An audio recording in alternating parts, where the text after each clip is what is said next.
NewsNation Washington correspondent Joe Khalil joins us now. Joe, what does special government employee mean? Because he apparently might even have access to our Social Security numbers.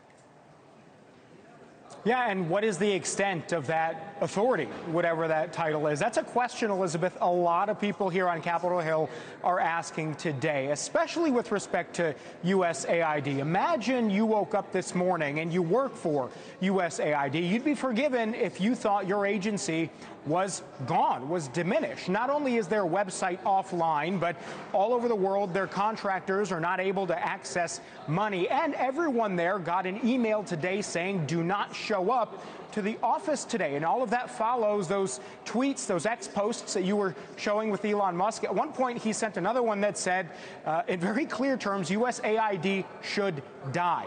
So not mincing words there.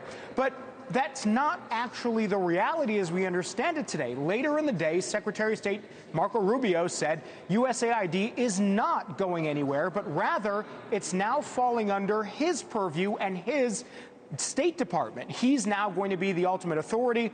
Secretary Rubio says there are certainly some things within USAID that work well to advance American interests in countries all around the globe. But he says there are many things that don't. And there are many pools of money with respect to USAID's $30 to $40 billion budget. They're not being used in the best way to advance American interests. And so there was some confusion today and really panic from Democrats about what this all means and how this is gone about. Take a listen to Senator Brian Schatz from Hawaii today. The way a person expresses their views about spending is by electing a member of Congress who believes what they believe. And so if anyone in the Trump administration wants to modify the spending law that was enacted, you gotta come back to Congress and modify the law that was enacted. And one more Democrat, Congressman Jamie Raskin, one of many who was outside USAID's building today trying to actually get in.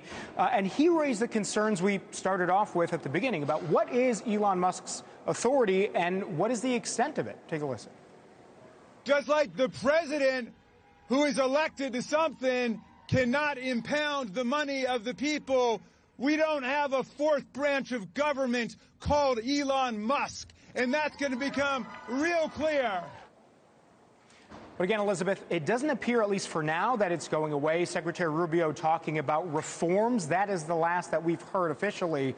So we'll see how that plays out throughout the week. Yeah, the White House, Joe, just put out a press release talking about the ridiculous spending for USAID and $47,000 for a transgender opera in Colombia. $70,000 for a production of a DEI musical in Ireland. Yeah.